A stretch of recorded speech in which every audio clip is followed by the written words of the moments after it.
Biografia: Francisco Peixoto Lins, Peixotinho.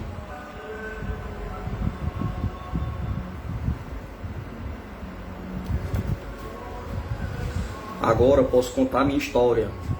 Depoimento de Nair Vieira, esposa do médico Henrique Vieira, assistida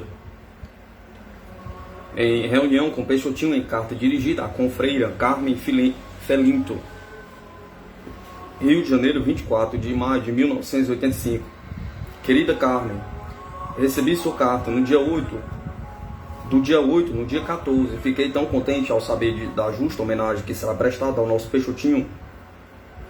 Estou muito bem, desejosa de estar aí nos dias em que ele será mais intensamente lembrado. Tenho agora várias dificuldades para viajar, e aí é um pouquinho longe. Vou falar nesta carta com o meu coração saudoso e dizer do quanto devo ao querido amigo.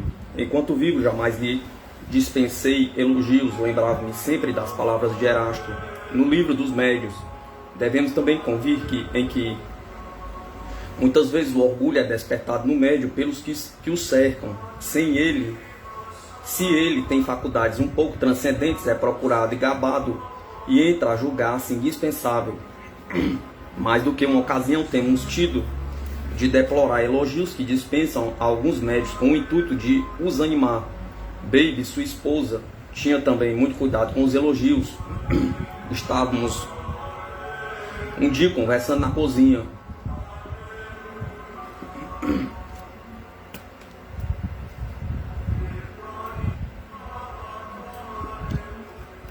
E Peixotinho na sala com um homem chegado do Rio de Janeiro. Ouvimos quando este diz: Peixoto, você deve ser considerado o maior médico do Brasil. Baby aproximou-se de imediato e disse calmamente: o senhor está enganado, ele não é o maior médico do Brasil, é o maior médico do mundo. Agora é só colocá-lo numa vitrine com estes dizeres em cima, para que todos vejam, e esperar que ele caia abatido pela vaidade. O que ele é mesmo, meu senhor, é um espírito faltoso, como todos nós, a quem Deus doou esta mediunidade como meio de pagar os seus débitos.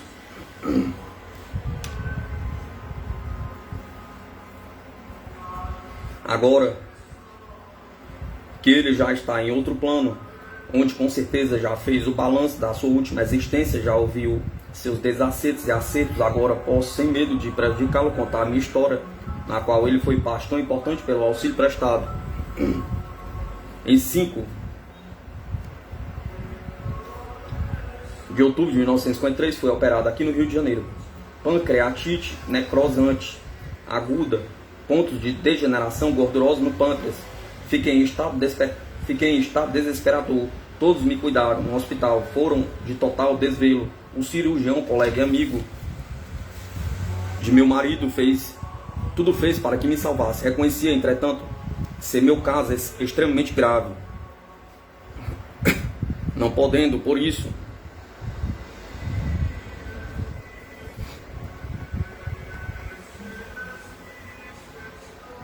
da esperança de recuperação.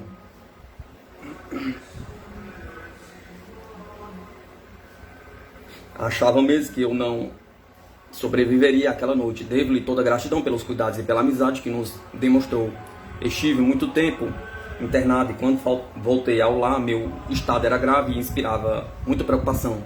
Meu desânimo era total. Em janeiro de 1954 estava ainda com muitas dores e muita abatida, magérrima, apesar de todo o tratamento. Recebi então a visita de uma amiga cooperadora do grupo Espírito André Luiz, rua Jequibá, 139, Rio de Janeiro. Vendo-me em estado tão lastimável, ofereceu-me para obter uma receita no grupo. Além de remédios homeopáticos, foi marcada uma intervenção espiritual às terças-feiras e sábados, por tempo indeterminado, sem interrupção. Recomendava-se a urgência no atendimento. Comecei logo a frequentar o grupo. As dores diminuíram, mas não passaram, e eu continuava com o corpo muito enfraquecido. O espírito, todavia, tornava-se esperançoso, e eu compreendia melhor o porquê de todo aquele sofrimento. Creio que em julho daquele ano, não tenho certeza da data, tive a aventura de conhecer Peixotinho, que visitava o grupo. Ao vê-lo, senti por ele grande simpatia, que mais tarde soube ter sido correspondida. Assisti naquela noite a primeira reunião de materialização. Não é possível lembrar pormenores, mas o todo, esse é inesquecível. Eu estava deitado numa cama de lona, de olhos fechados, pensando em Jesus, como tinha sido recomendado. pelo mentor da reunião. Ouvi então um ruído semelhante a vários lápis caindo no chão. Em todas as sessões de materialização isso se passou. Depois nenhum outro som a não ser o dos hinos entoados pelos cooperadores e comentários evangélicos. Total escuridão. Passou-se algum tempo assim. Depois quis continuar de olhos fechados, mas não consegui. E quando os abri, vi a figura majestosa do Dr. Bezerra de Menezes, cuja fotografia conhecia de pé, junto aos pés da cama onde eu estava, sustentava nas mãos um bastão luminoso, em cuja ponta havia uma espécie de lâmpada que emitia os raios intermitentes. Esta lâmpada estava dirigida para o meu ventre, sobre a zona do meu pâncreas. Dr. Bezerra estava todo de branco, luminoso, e eu via suas feições, sua barba, seus cabelos com muita nitidez, e não se dirigiu a mim. Só me olhou bondosamente. Retirando-se, ele aproximou-se, Zé Grosso, escrevendo em letras luminosas várias frases de conteúdo moral como: Jesus é amor, amai-vos uns aos outros, e restando depois quadrinhas que não sei reproduzir, todas elas conceitando-nos à união e ao trabalho. Ele não se iluminou. Depois conheci o espírito de Sheila, eu a vi perfeitamente, suas feições delicadas, sua pele rosada e bonita, seus olhos azuis, seus cabelos cor de ouro velho, linda como se fosse uma imagem viva, movendo-se e falando. Aproximou-se docemente, conversou comigo, encorajando-me a dizer que eu não temesse nada e tomasse os remédios que eram de acordo com o que ela estava vendo em mim. Observava muito meu ventre e colocava sobre ele grande quantidade de perfume, tanto que minha roupa ficou impregnada até o dia seguinte. Ao despedir-me, prometeu que me ajudaria sempre. E lembro-me que a doença é um dos meios que Deus nos proporciona para que tiremos os pés do lodo. Durante todo o dia seguinte ao tratamento, fiquei uma sensação de queimadura no local tratado e me senti também muito fraco, mas um dia depois estava sem dor e mais disposto. Depois de operada, minhas regras tornaram-se incertas e como sentisse certos sintomas de gravidez, mas todos os testes feitos foram negativos. Todavia, quando o Sheila falou que me medicava de acordo com o que estava vendo em mim, senti que ela estava vendo que eu estava grávida e era real. A gravidez evoluiu sem problemas. Dei à luz a uma menina que se chama Sheila Mariana, 2 nomes que representam muito para nós. Mais tarde, Sheila me disse que a criança teria que vir por mim naquela situação difícil mesmo. Era a lei de amor que se cumpriu e que eu era uma grande devedora da minha filha. Não tive dor durante todo o tempo da gravidez. Fui pois ajudada para aquele momento e muito pelos da terra e pelos do espaço, mas decorridos 2 meses recomecei a ter dores. Internei-me para extirpar a vesícula. Foi operado pelo mesmo médico que constatou surpresa a recuperação anatômica daquele pâncreas antes tão ruim. Alguns meses depois, novas crises, dores ardentes, insuportáveis, vinham com frequência e só cediam com entorpecente. Novas crises, novos exames, o pâncreas não estava funcionando bem. Continuava o tratamento no grupo espírita André Luiz. Os espíritos sempre ajudando através de receitas e paz, palavras de alento e esperança, mas a vida não era fácil. Agora com 4 filhos, com apenas de 6 meses e eu sem ânimo, mal podendo manter-me de pé. Um dos cooperadores do grupo aconselhou-me a procurar Peixotinho, em Campos, onde havia fundado um centro, o Grupo Araci, e onde as sessões de materialização se davam sempre que houvesse doentes necessitados. Telefonei para Peixotinho e ele achou muito interessante, dizendo-me: os espíritos há um mês pediram-me que repousasse a fim de poder dar material para 2 doentes que viriam do Rio de Janeiro em situação muito delicada. Fui então para Campos, onde tive a acolhida mais generosa, você mesma, querida Carmen. Quanto me ajudou o casal Mendes, José e Lília, buscou-me no hotel e hospedou-me em sua casa como irmãos verdadeiros. Baby fez o papel de mãe, o doutor Albino ensinava-me a doutrina, a Adete e Ramiro tantas vezes recebiam-me com aquele carinho, doutor Iracema, Castarina e tantos outros que a lembrança registrou sem contudo conseguir agora recordar seus nomes.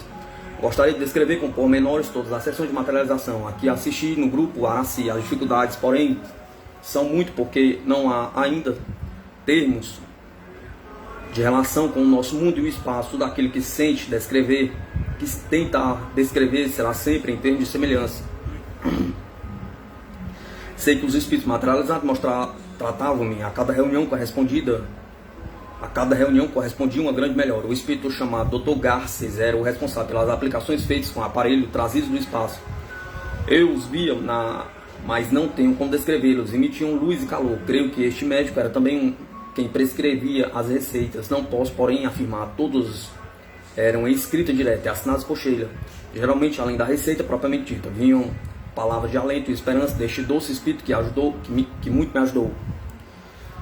Apesar do jeito austero, quase severo mesmo, ao falar do Dr. Garces, suas advertências tocavam-me profundamente. Devo dizer que o maior bem que aquelas sessões me proporcionaram não foi só o fato de reequilibrar o meu corpo, pondo em condições de arcar novamente com as tarefas de esposa e mãe, mas acima de tudo, com o fato de acordar o meu espírito para um novo comportamento. A proporção que melhorava, senti que se tornava uma grande devedora. Senti que me tornava uma grande devedora e que o único meio de agradecer tudo aquilo seria tornar-me espiritualmente menos defeituosa. De 1956 a 1957 fui muitas vezes a campos, sempre melhorando. Em dezembro de 1957, Peixotinho veio a uma das reuniões de tratamento no grupo André Luiz. Eu nunca deixei de frequentar o grupo, só me ausentava quando viajava para campos. Nesta reunião, o espírito materializado de Sheila tomou-me as mãos e disse: querida, você está grávida novamente. No início, não se receie. Nós lhe daremos cobertura o tempo todo e você poderá cumprir mais esta tarefa, o que será bom para você e para o espírito viajante. Fiquei apreensiva e surpresa, pois também desta vez não sabia que engravidara. Sheila disse também: querida, você terá uma trégua muito grande no sofrimento físico depois deste parto. Trabalhe o seu íntimo, esforce, caminhe rumo a Jesus. No final de sua existência, você talvez tenha novamente problemas com seu velho pâncreas, reflexo do passado que nós, os espíritos, não podemos tirar. Saiba, porém, que você nunca estará sozinha. Se você se esforçar, em qualquer situação estaremos com você. Durante toda a gravidez não fui a campos receoso de viajar. Fiquei só no André Luiz. As receitas, porém, vinham diretamente do grupo Araci. Faltando poucos dias para o nascimento da criança, Peixotinho veio ao Rio de Janeiro e eu assisti então a última sessão de materialização por seu intermédio. Sheila aproximou-se de mim e examinou detidamente o meu coração, dizendo: deixe-me ver bem o coração desta mãezinha. E eu então não me contive e perguntei: vai correr tudo bem? Perguntei. Ela, delicada e demoradamente, afagou o meu rosto e disse: desta vez você não vai poder botar o seu nome. E eu falei: então é um menino. Será José, em homenagem a Zé Grosso. Ela chamou: José, vem cá, ela vai prestar uma homenagem a você. Afastou-se, ele se aproximou e envolveu minha cabeça e meu ventre numa onda de perfume, dizendo: deixe estar, vou ajudá-la muito, e a ele também. Da porta da cabine onde estava o Peixotinho adormecido, veio a voz de Sheila mandando encerrar a sessão. Vim para casa pensando: eu não devia ter perguntado nada, afinal ela não respondeu a minha pergunta. Pois bem, depois que meu filho nasceu, eu compreendi a delicadeza e a providência daquele espírito. O parto foi muito ruim, com grande sofrimento fetal. Quando quase partíamos, ele e eu, em consequência da anoxia, ele ficou com paralisia cerebral e assim viveu 20 anos. Entende tudo, mas sem falar nem se mover. Entendendo tudo, mas sem falar nem se mover. Se quando eu fiz aquela pergunta a Sheila tivesse me dito: vai ocorrer tudo bem, eu estaria faltando com a verdade. Se tivesse dito: o parto será difícil, estarei me alarmando e faltando com a caridade. Consolou-me somente com o seu carinho, e isto era tudo o que eu mais precisava naquela hora. Nos 20 anos de vida de nosso José, nós, eu e meu marido, mais os 4 irmãos, toda a família, enfim, sentimos ao nosso lado permanentemente o auxílio do plano espiritual, que nos dava forças, e ao José coragem. E durante toda a provação, nas horas mais amargas, quando enfraquecíamos, vinha a nossa lembrança, a luminosidade dos espíritos vestidos de luar. O perfume que indicava cada um era, antes mesmo de sair da cabine, suas palavras de amor e incentivo, as flores caindo e a luz do dia. Bastando que estivessem reunidos, comentando a doutrina ou fazendo alguma coisa em prol dos necessitados, e pensávamos: a alma é imortal, nosso filho vai sair desta melhor do que quando chegou a este mundo. Não estamos sós, nossos amigos estão velando. E não podemos ser egoístas, porque ele tem tudo e não é o único assim. Outros são como ele e estão em penúria, e nestas horas sempre sentimos um grande refrigério, como uma salutar e abençoada presença espiritual nos dizer: vale a pena sofrer, o amanhã se chamará a liberdade. Agora que já falamos de tanta coisa, que tivemos a felicidade de apreciar, que já testemunhamos as nossas grandes melhoras, Depois que já contamos as belezas do céu tomando forma junto a nós, queremos render o nosso tributo de gratidão àquele a quem os Espíritos chamam carinhosamente de casca, aquele que, cumprindo a sua tarefa, proporcionou-nos tudo isto sob a assistência de um plano espiritual elevado, com a ajuda de nosso Senhor Jesus Cristo e a bênção do nosso Pai Celestial. Falo do nosso Peixotinho. Disse-me Sheila certa vez que ele tinha sido meu filho em várias encarnações e que me tinha dado muito trabalho, e que nesta vida se sentiria feliz por poder fazer alguma coisa por mim. Eu me perguntando muitas vezes, e será que eu fui uma boa mãe para ele? Quando ele foi um filho trabalhoso, perguntava. Sei que ele deve muito e por mais que agradeça, ainda será pouco. Conheci-o bem, convivi com ele em sua casa, tive a aventura de recebê-lo na nossa, com o baby e as crianças. Nunca o vi irritado, era um coração generoso, sofria junto com os doentes. Era uma pessoa humilde e alegre, não tinha maldade. Era um homem simples e se dispunha ao trabalho mediúnico com a vontade grande de ajudar o seu próximo. Quantas vezes eu o vi dormindo após o almoço com a grande luz azul sobre seu peito. Merecia a assistência que tinha pelo esforço que fazia. Era tratado como doente também, pois tinha uma asma violenta. Soube que se preparava para reencarnar com o propósito de servir outra vez. O que posso querer com todas as forças do meu coração? Pergunta. Que seu desejo se concretize e que ele possa ser ajudado no espaço por este grupo de espíritos que, de posse do material que ele apresentava, se corporificando junto a nós para aliviar nossas dores, para darmos a certeza da imortalidade e alertar-nos para a corrigenda de nossos defeitos.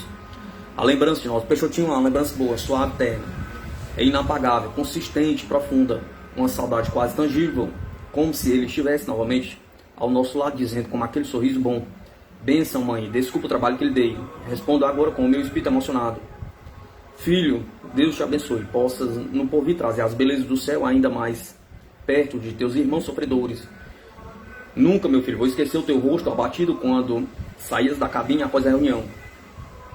Nós, os doentes, com as esperanças renovadas, certos de que obteríamos a cura, senão a do corpo, impossível em certos casos, mas a mais importante, a do espírito, certa agora da sua imortalidade. Nunca tiveste, Peixotinho, uma reclamação, nunca te queixaste de cansaço e no dia seguinte as sessões. Já refeito pela ação benéfica dos espíritos, seguia estudando o Evangelho, trocando ideias com o Dr. Albano, recebendo as receitas, tanto entendendo sempre com a cordialidade e atendendo sempre com a cordialidade aos que te procuravam. O que desejo ainda é que a tua próxima tarefa, Deus te conceda novamente o apoio e o amor de baby, não só a esposa, mas a amiga, irmã, companheira de ideal. Carmen, creio que me alonguei demais, mas tudo está concatenado. Acho que disso tudo que podia, para que todos saibam que o Peixotinho representou em nossa vida.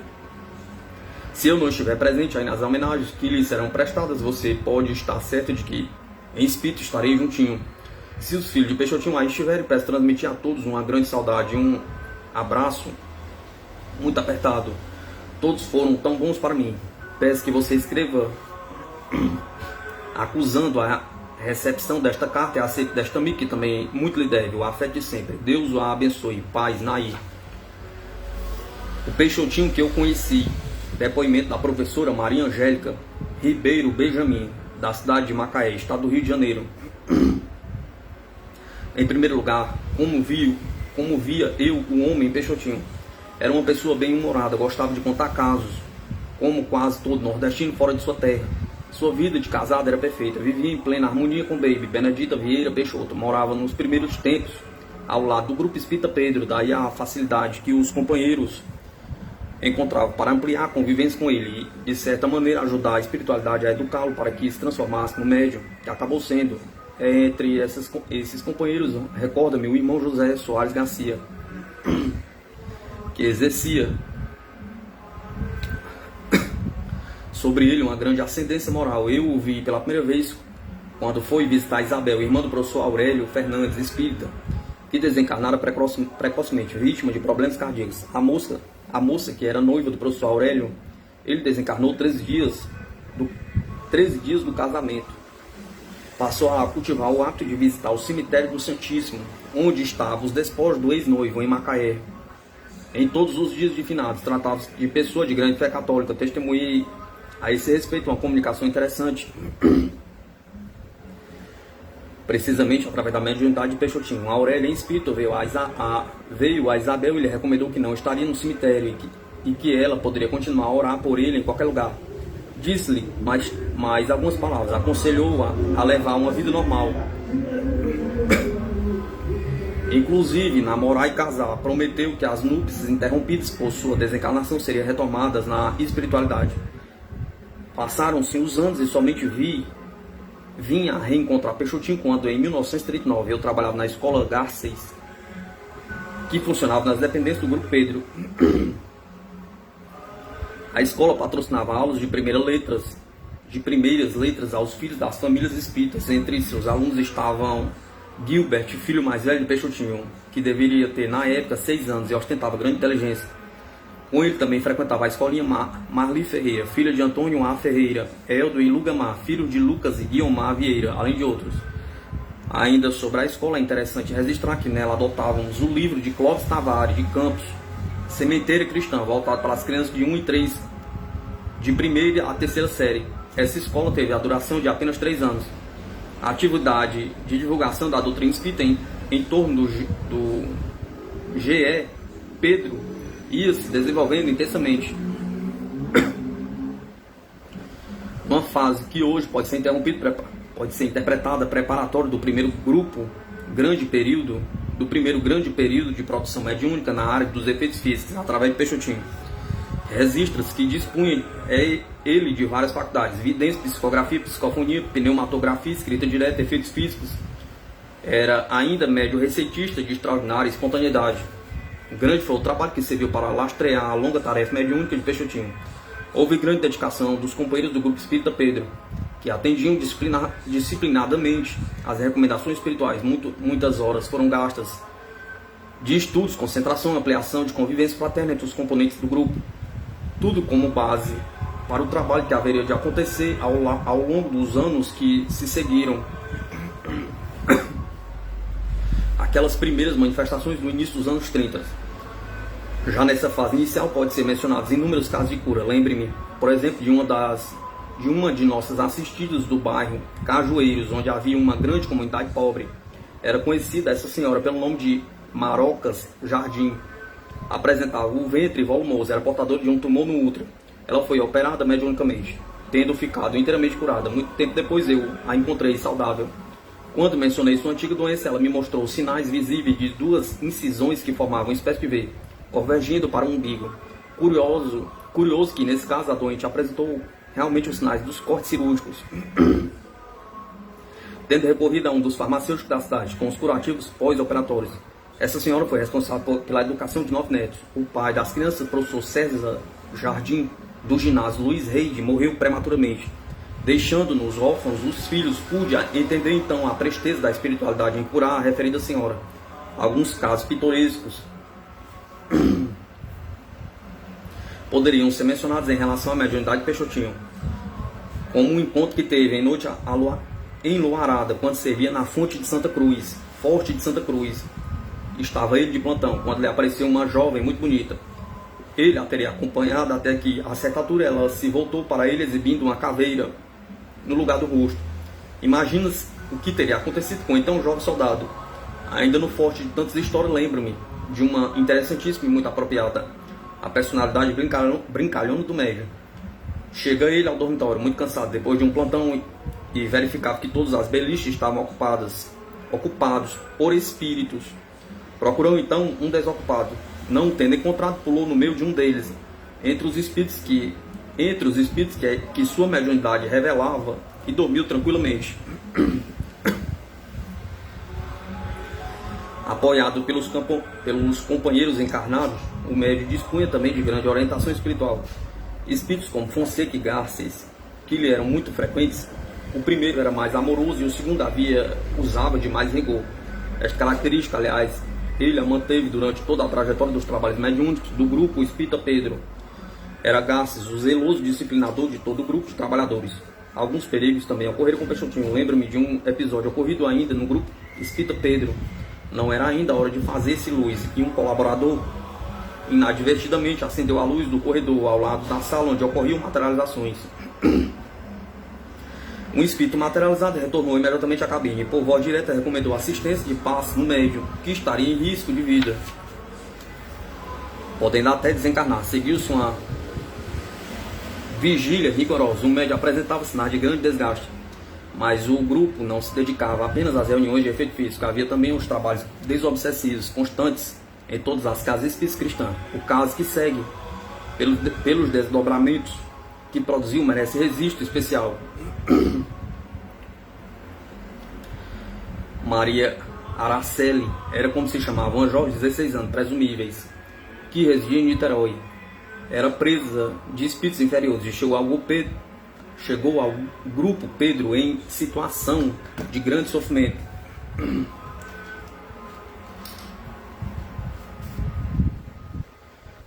Apresentava-se desfigurada, dentes quebrados, cabelos mal arrumados, molhados e empastados na cabeça. O pai, um senhor de estatura baixa, era também a imagem de uma pessoa sofrida ante os dissabores que lhe causavam os sofrimentos da filha. A moça foi atendida pelo grupo de desobsessão. Compunham esse grupo os colaboradores Antônio Ferreira, doutrinador, Chico Mendonça, Garcia Pierre, Epaminondas, Isaac, Carmerino, Natalício, Maria José, Peixotão, Maria José Moura. Eram médios, Peixotinho e Zelina. Eu também, Maria Angélica, integrava o grupo. Realizada a reunião para atendimento da doente, revelou-se uma situação muito curiosa. Todos nós estávamos, de certa maneira, comprometidos com os acontecimentos que a levaram ao estado obsessivo, compromisso do passado. Ela teria sido uma rainha de França, autora de muitas atrocidades. Os obsessores, entre os quais espíritos ligados a diversos companheiros do grupo, inclusive do médico Peixotinho, realizavam um plano de vingança, atormentando e levando-a à loucura. Foi precisamente o trabalho desobsessivo que apareceram as figuras de Jesuíno, Brilhante e Zé Grosso, resgatados como colaboradores da comunidade de espíritos assistentes. Depois de devidamente esclarecido pelos doutrinadores do referido grupo, sobre um deles, Jesuíno, sabe-se que encarnou, havendo até notícia de quem tenha sido. 2 experiências encarnatórias lhe foram concedidas. A primeira cercada de pesados sofrimentos, que durou apenas um mês, e a segunda com êxito, constatando estar ele ainda encarnado. Todos esses fatos e muitos outros podem ser comprovados e constam de minhas anotações pessoais.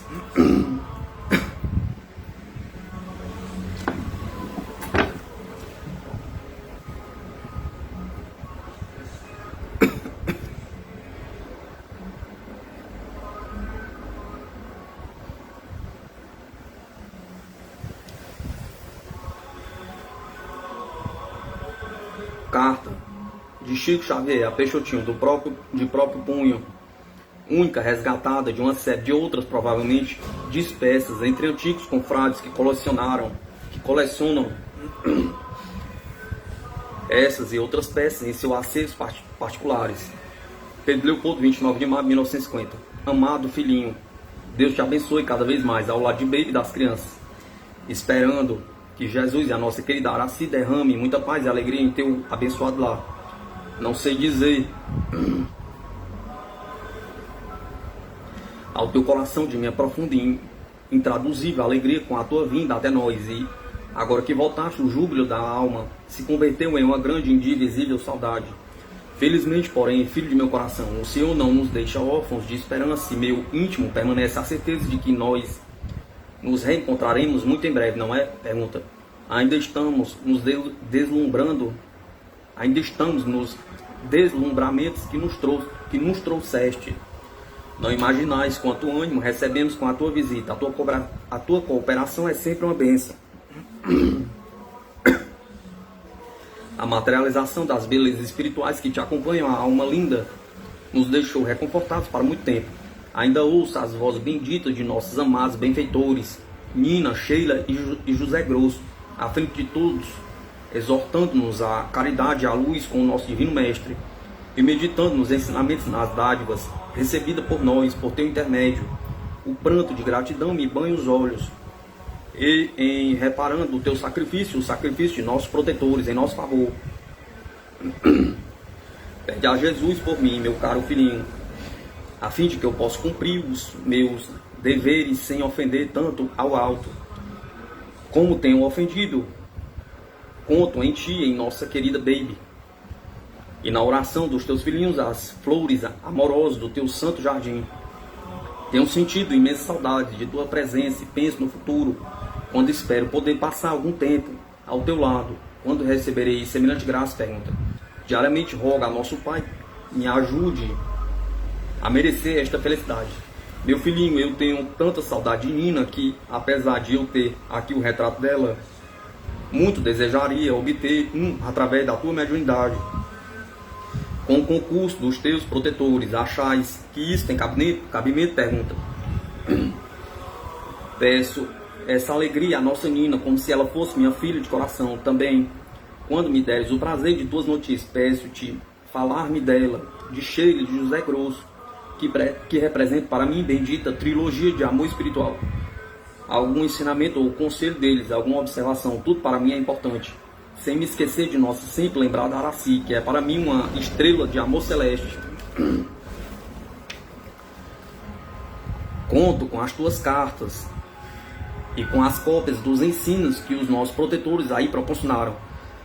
Sei que me perdoarás as exigências, não é mesmo? Pergunta. Deus te retribuirá. Escreverei sempre para o teu coração, enviando os cartões com mensagens que foram aparecendo em nosso meio. Como vão nossos amigos? Pergunta. Um grande abraço aos irmãos Didi, Capelino, Olga, Ruth. Em anexo, enviar-te um telegrama que mostraste à nossa irmã Olga, no qual ela sentirá de perto o carinho do Mozart. Rogo-te, quando estiveres com a nossa querida Sheila, perdi a ela um retrato com autógrafo para o nosso irmão Zeca Machado. É um companheiro nosso daqui que melhorou muito com o tratamento que ela lhe aplicou à circulação. Será um abençoado estímulo para ele nas lutas de cada dia. Não te esqueça de me enviar qualquer instrução de Nina, Araci, Sheila ou José Grosso para mim. Ouviste? Pergunta. Continuo sob o amparo desses queridos benfeitores de sempre, e através de minhas humildes preces recebo-lhe a proteção amiga. Entretanto, as palavras que me chegaram através do teu carinho se revestem de imenso valor para minha alma. Jesus te recompensará, e como sempre te beijo as mãos. Um beijo meu em todos os teus filhinhos, que são netos espirituais para mim. Aguardo notícias de tua saúde. Agradeço-te mais uma vez pelo imenso júbilo que me concedeste na semana passada. Reúne o teu coração e o de nossa bondosa baby num só abraço, cheio de saudade, reconhecimento e carinho. O meu coração que não os esquece e que pede ao Senhor encher-lhes o caminho de muita saúde, felicidade e paz. Chico Xavier. Observações outras de um estudante de medicina. Destaques do depoimento da doutora Lenice Dias Campos, médica no Rio de Janeiro, fundadora do Grupo Espírita André Luiz. Transplante de células. Notável o fenômeno ocorrido com Antônio Alves Ferreira, então residente no Rio de Janeiro, antigo companheiro de Peixotinho e Macaé, componente de André Luiz. O caso se deu assim.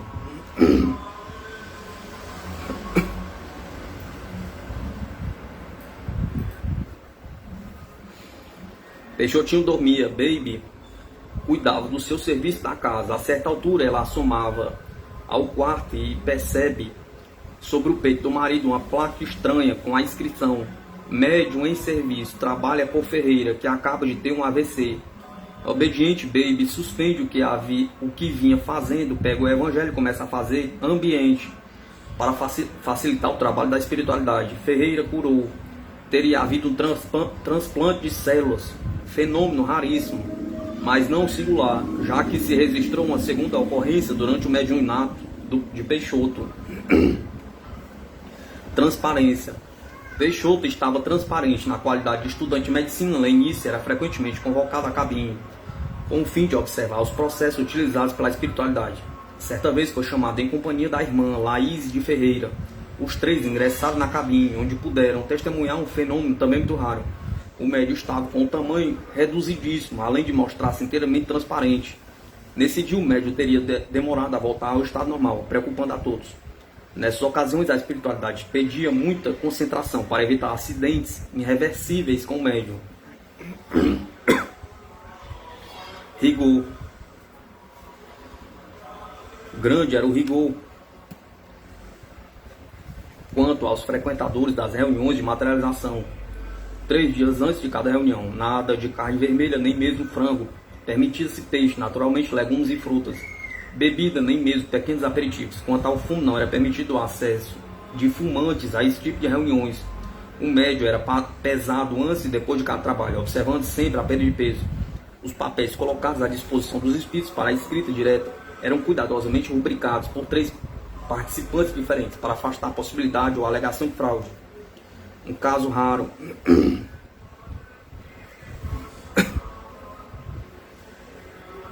Procurou o André Luiz, um major do exército de nome Ismael. Era portador de um quisto no mediastino entre um dos pulmões e o coração, com as dimensões de uma bola de ping-pong. Não havia condições de operabilidade pela medicina oficial. O diagnóstico havia sido feito através de exames radiológicos realizados na Policlínica do Exército e conferido por vários médicos, inclusive pela depoente Lenice. Admitido a reunião, o major mostrava-se apreensivo. Nada a conhecer da doutrina espírita. Então começam os trabalhos. Os espíritos pedem maior concentração para que fosse tentado o tratamento. As recomendações vinham através de Garces, um dos responsáveis pelos trabalhos da equipe espiritual. Singularidade, nada acontecia por acaso, nem havia mágica. Os trabalhos das reuniões decorriam de uma colaboração mútua entre encarnados e desencarnados. Muitas vezes os espíritos lamentavam: infelizmente, para esse tipo de trabalho, nós precisamos de vocês, diziam, referindo-se aos colaboradores materiais. O doente foi colocado numa cadeira entre 2 alas de assistentes. 2 espíritos materializados surgem, rigorosamente trajados como médicos, inclusive portando máscara. Um de cada lado do doente. Daí a poucos minutos, Garces volta para agradecer a colaboração e anunciar que a intervenção espiritual havia sido exitosa. Recomendou que o militar procurasse os médicos oficiais e repetisse os exames. Exames refeitos, cura atestado, o major tornou-se espírita. Pedra preciosa. Do grupo espírita André Luiz participavam Ouvires, comerciante de joias, estabelecido na rua Rodrigues Alves, centro do Rio de Janeiro. Era o português Rodrigo Rodrigues. Ele ficou muito feliz quando os espíritos trouxeram uma pedra preciosa, entre tantos que eram depositados nos locais das reuniões. Enfim, a sede definitiva seria logo erguida. Que grande presente, mas a pedra desapareceu. Lamentava-se todo, sobretudo o joalheiro, e vinha um recado dos espíritos: se desejarem trabalhar efetivamente, comece a construir a casa espírita, tijolo por tijolo, com o empenho de sua própria fé. Tongo. Curioso, o espírito de Tongo tinha sido no Japão na sua última encarnação. É ele responsável por desenhos obtidos por escrita direta em folhas rubricadas pelos participantes. Deixou certa vez na cabine uma mensagem gravada em ideogramas. Examinando a mensagem, alguém sugeriu que poderia tratar-se de texto japonês. Foi procurado um centro cultural que o Japão mantinha na Praça Tiradentes. Lá obteve-se a tradução da página. Era um quadro de Casimiro Cunha, mas a japonesa que havia feito a tradução reclamaram da linguagem. Tratava-se de uma linguagem popular. Dias depois, espontaneamente, nova mensagem em iguais caracteres surgia na cabine. Depois dos trabalhos de materialização, novamente o centro foi procurado. Novo poema de Casimiro Cunha. Desta vez, porém, para espanto da tradutora, e naturalmente para seu prazer, havia sido utilizada uma linguagem erudita. Formatura e casamento. Ocorrência com o Dr. Valdemar Bernardinelli. Estava nas vésperas de seu casamento e formatura, a festa pronta. Uma crise se apresenta. O diagnóstico médico aponta um cálculo no ponto da união entre o bacinete e o uréter direito. A medicação mostrava-se ineficaz. Recorreu ao André Luiz e foi tratado. A espiritualidade recomendava nova urografia. Procedimento sempre adotado quando havia interferência dos dois planos, o médico e o espiritual. Feito um novo exame, comprovou-se que não havia mais cálculo. O irmão de nome Humberto desencarnara aos 5 anos de idade. Era portador de cardiopatia congênita, embora tenha desencarnado numa crise de apendicite aguda. Em determinada reunião no André, presente a mãe, Dona Alcina Teixeira Dias, o menino materializou-se. Foi identificado pela mãe e irmãs, que reconheceram logo sua vozinha. Fenômeno perfeitíssimo, um detalhe que não pode ser esquecido. A roupinha que trajava o espírito era em tudo igual à que usava na época. Precisamente a que usava o garoto quando encarnado, a calça abotoada na blusa. Outro detalhe curioso, a materialização da criança deu-se simultaneamente a Zé Grosso, conhecido espírito com quase 2 metros de altura.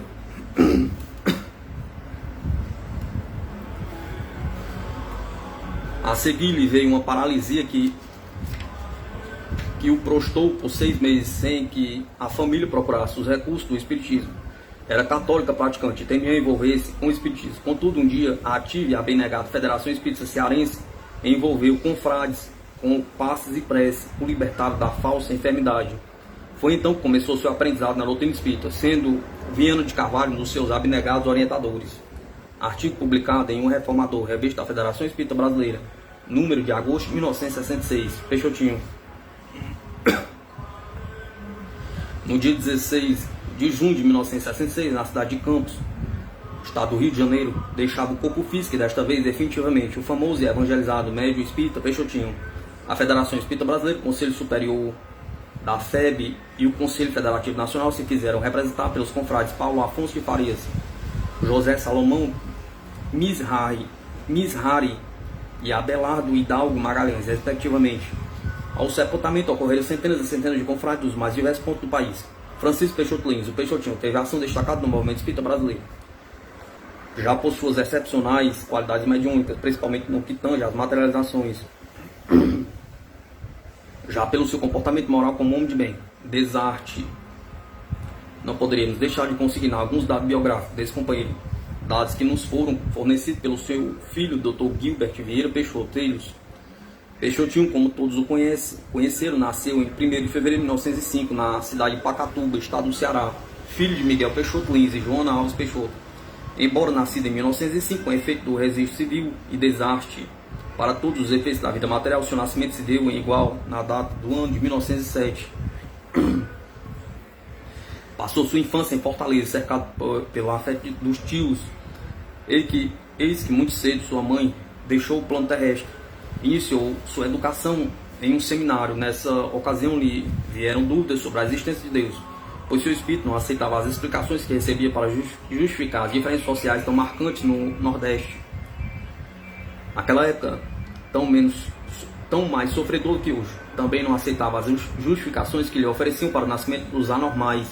Assim, vendo o quadro de sofrimento estampado aos seus olhos, começou a descrer da bondade de Deus, de sua existência, até que pouco mais tarde a doutrina espírita lhe explicasse as causas dos efeitos que conhecia.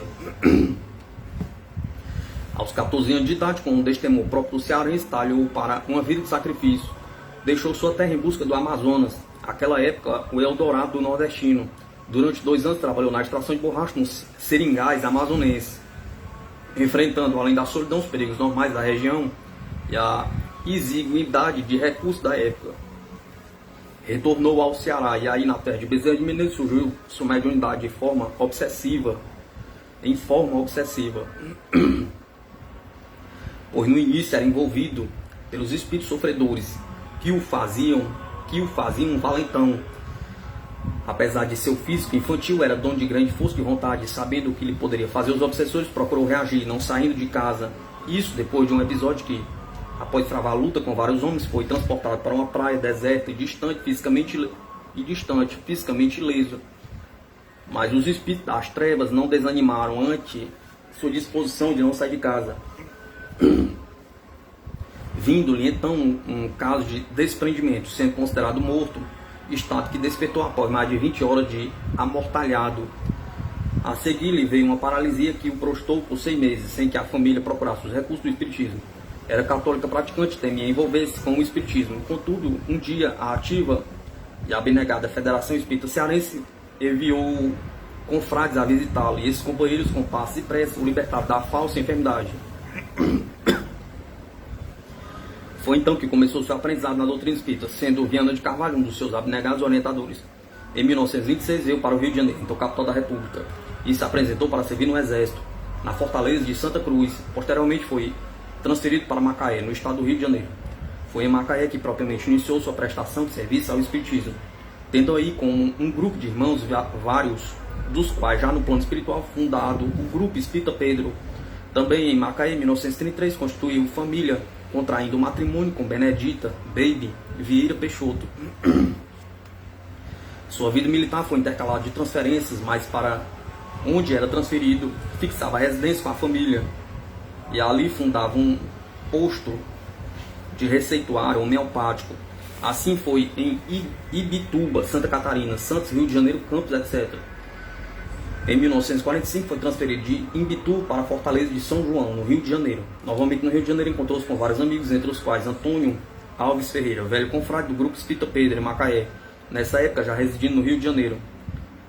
Das reuniões seminais da residência desse confrade nasceu um culto doméstico, que em poucos meses se transformou no Grupo Espírita André Luiz, cuja sede provisória era então nos escritórios de representações do confrade Jacques Aboab, a rua Moncorvo, filho, 27, Sobrado. Na casa espírita, André Luiz prestou seu serviço mediúnico no convívio amigo e fraterno dos irmãos que se reuniram naquela casa. E durante esse período, enquanto residiu no Rio de Janeiro, teve a facilidade de reuni-los em sua residência, teve a felicidade de reuni-los em sua residência todos os domingos. No Rio de Janeiro foi para Santos.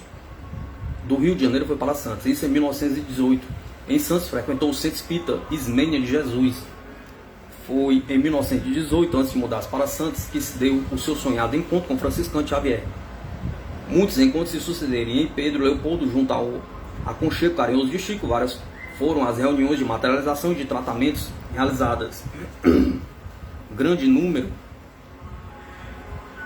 das sessões do grupo André Luiz e em Pedro Leopoldo são narradas por Ranieri em Materializações Luminosas.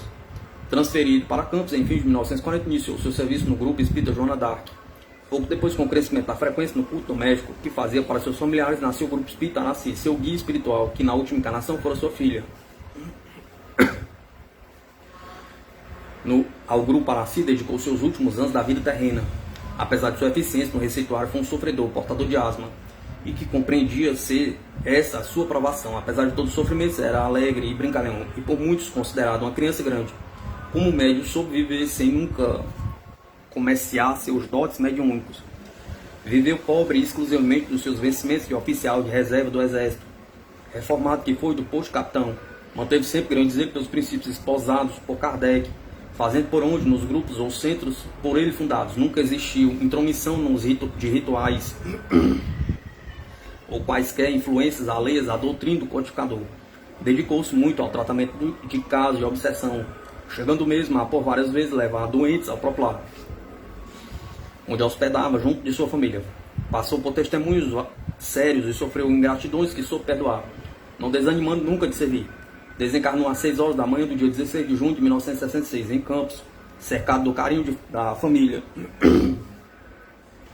Cumpriu sua missão e retornou ao plano espiritual, deixando viúva a senhora Baby Vieira Peixoto, 9 filhos.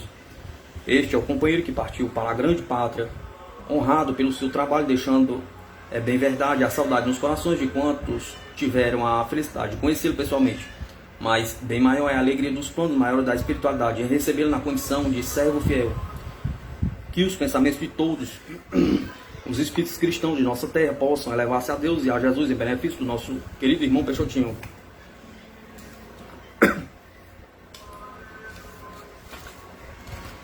Conheci Peixotinho em 1942, na Semana Espírita de Macaé.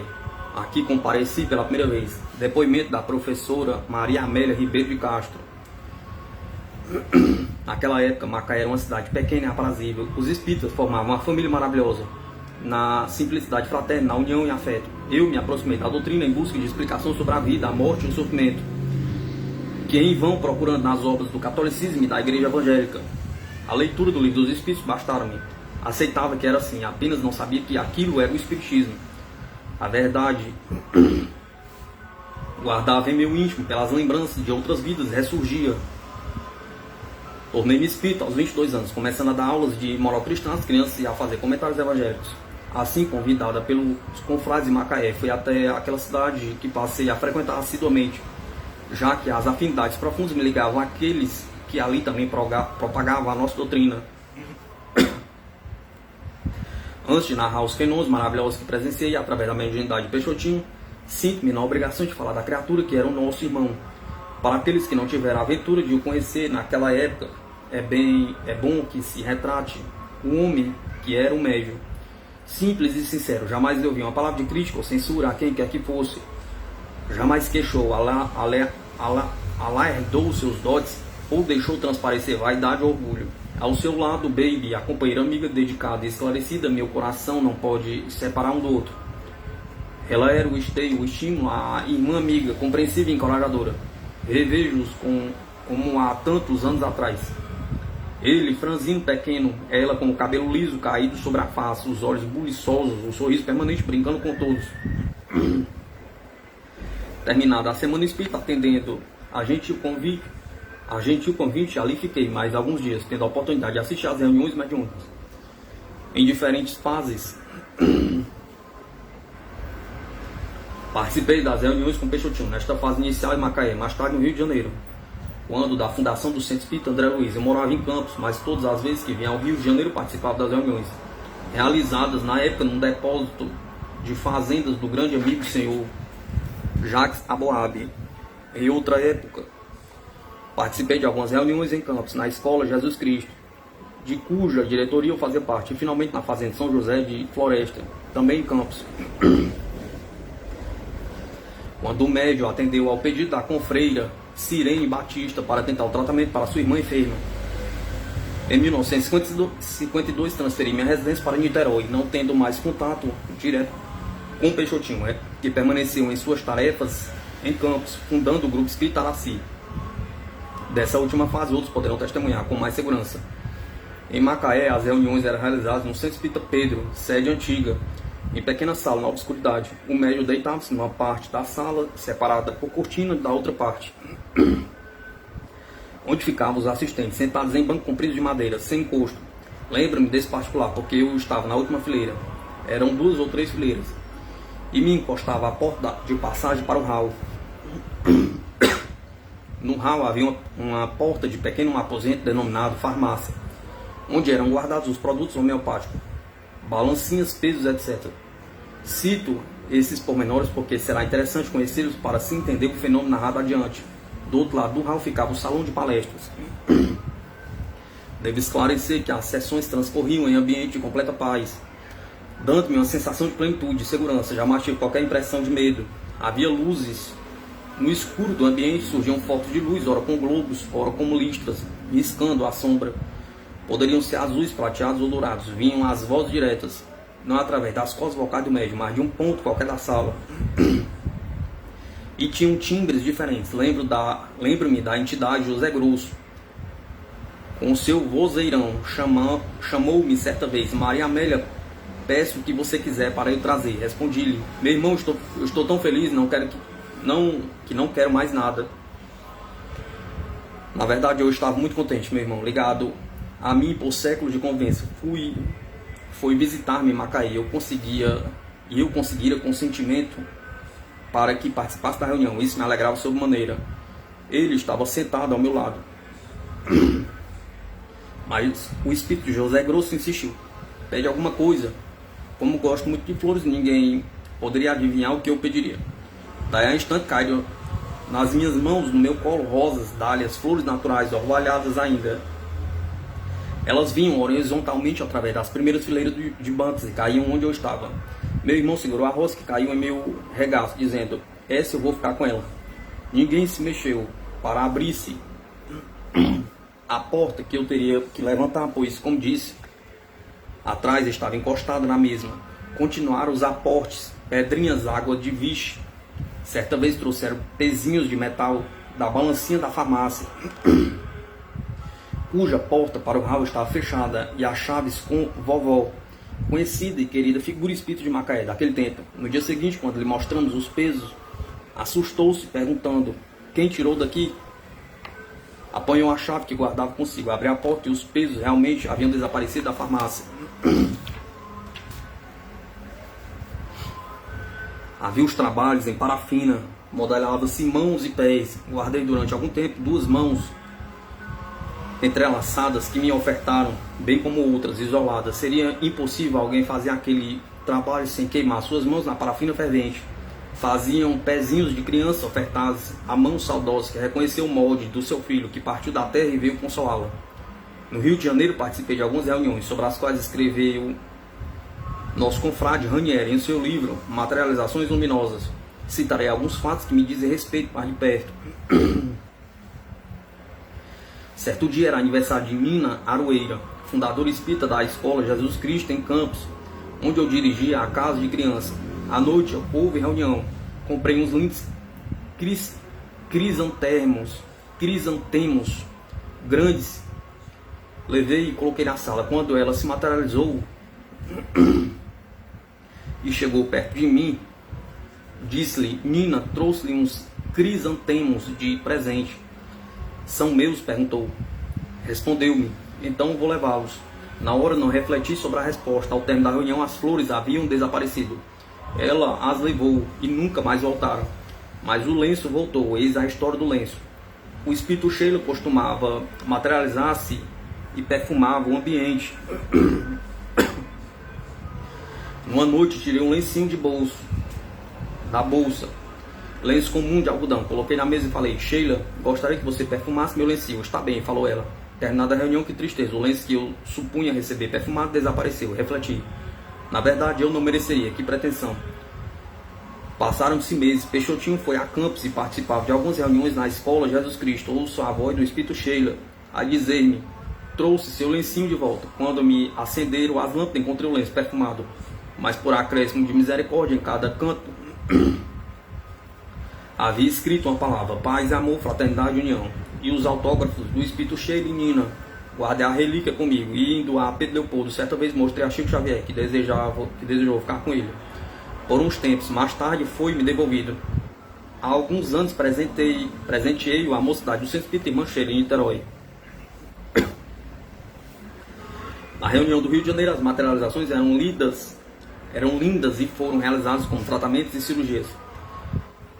Cantavam-se hinos e canções dedicadas nas reuniões. Uma de nossas irmãs, a Laís, tinha uma bela voz e gostava de entoar a canção materna. Começou a aparecer um menino pretinho que choramingava e após a canção materna mandava um beijo para sua mãezinha. Descobriu-se que a mãezinha era eu, que morava em Campos. Eu não tinha filhos, mistério aos poucos desvendado. Fidelinho explicou que foi meu filho no tempo da escravidão. Lembrei-me que na infância, na fazenda de meu pai, tinha predileção pelas crianças pretas, que achava lindas. Nunca tive preconceito de cor. A reencarnação é uma verdade insofirmável. Em Campos, na Escola Jesus Cristo, 1947 a 1948, indo Peixotinho a Campos, participava de 2 a 3 reuniões no terreno de trás do prédio da escola, onde havia o orfanato. Existia uma enfermaria constituída de uma sala de tamanho regular, um quarto pequeno e um banheiro. Entre esses dois ficava uma passagem com uma pia. Aí eu residia, por ser na época diretora do orfanato. Peixotinho deitou-se no quarto e os assistentes ficaram sentados na sala, onde se colocou um biônio junto à porta que dava para a passagem entre o quarto e o banheiro. Foram belíssimas reuniões. Lembro-me que uma senhora presente, costureira, encostou-se com um vestido longo, prateado, que Nino usava ao apresentar-se. Segundo sua observação, ele tinha uma prega na saia na frente que se desdobrava quando ela deslizava pela sala. Vários espíritos apareceram, falaram, materializaram uma camélia branca e colocaram no alto do biome. Aos poucos sua luminosidade ia desaparecendo. Eles a retiravam, passavam-lhe as mãos por cima e ela reconquistava o esplendor. Perguntados se poderíamos ficar com a camélia, responderam negativamente. Ela não era formada por substâncias da terra. Em certo momento surgiu um vulto de criança, era um toquinho de luz. A túnica ia-lhe até os pés, somente o rostinho e as mãos eram pretas. Decorridos tantos anos, Ainda me recordo comovido daquele filho de quem estou afastada pelas minhas imperfeições, e mesmo assim cantava em doce voz infantil com a música Canção Materna. Mãe, ó mãe, quanta maldade no chicote do feitor, tu sofreste crueldades por causa do meu amor. No impulso as lágrimas escorreram pelas faces, respondi-lhe, filho, ó filho, quanta saudade. E os anos vão passando, enquanto os lábios sorriem, o coração vai chorando. E ele, na sua vozinha meiga, assim eu fico triste. As reuniões com Peixotinho eram tão serenas, tão naturais, se assim me posso expressar, que nada causava estranheza. Era como se tudo aquilo fosse comum, se estivéssemos acostumados a todos os fenômenos. Hoje, olhando o passado, reflito que poderia ter observado mais, indagado, pesquisando. Que poderia ter observado mais, indagado, pesquisando. Indagando, pesquisando. Comovia um tanto, fazia-me tão feliz que não tive vontade nunca de perguntar. Querem saber pormenores. Querer saber pormenores. O importante ali estava. A luz, a vida eterna, o amor imortal. Tudo mais carecia de importância. Nessas reuniões colocavam-se parafina no banheiro, papel, tintas, ouvia-se da sala o barulho de água, eram feitas luvas, flores, apareciam desenhos, Togo, pintor japonês, fazia desenhos. Deu-me um retrato de Fidelinho, já maior, com 10 a 12 anos, rapazinho, na fazenda em Campos. Foram realizadas algumas reuniões com o objetivo de tratar doentes. Havia 2 salas ligadas por uma porta. Na de trás deitava-se o médico. Na outra ficavam os assistentes em pequeno número. À frente havia um quarto e aí ia deitar-se o doente para ser tratado. Não havia eletricidade. A casa era de telha vã, que significava não ter laje ou forro de madeira. Pelas telhas infiltrava-se uma tenue claridade. Desta época, lembre das materializações do espírito de Sheila. De branco, 2 tranças dos lados do rosto. Trazia as mãos cruzadas sobre o peito ao ir fazer o tratamento do enfermo, e segurando o pequeno aparelho, chamava-me para acompanhá-la. Colocava o aparelho sobre o doente. Na região afetada pela moléstia, aparecia um campo iluminado com luz argêntea. Depois, o aparelho fazia um barulho, como se serrasse ou cortasse. Apagava-se ao ser retirado do corpo do paciente. Não havia cortes nem sangue, mas os cálculos dos rins ou da vesícula desapareciam e havia a cura. Lembro-me de que certa vez foi atendida uma professora que se queixava do cálculo na vesícula. O espírito Sheila colocou o aparelhinho na região pulmonar e apareceu no campo luminoso formado um ponto preto. Esclareceu-me. Ela já teve um problema no pulmão, mas está curada. Após a reunião, em conversa, perguntei à moça se alguma vez tivera problemas com o pulmão, e respondeu afirmativamente, acrescentando que estava curada. Fenômenos interessantíssimos dessas reuniões na fazenda eram das frases luminosas. Os espíritos pediam uma frase e imediatamente aparecia a frase dada, escrita com caracteres luminosos, como se fosse um cartaz. A frase era sugerida por qualquer um dos presentes, sem prévia combinação. Niterói, 27 de novembro de 1993. São Gonçalo, Remanso, Instituição Cristã Amor ao Próximo, Maria Amélia Ribeiro da Costa. Fotografia que documenta a visita de Pietribaldi a Campos, anos 50. Estão juntos pela ordem, da direita para a esquerda, Peixotinho, Clóvis Tavares e o visitante. No grupo, figuras do movimento espírita de Macaé.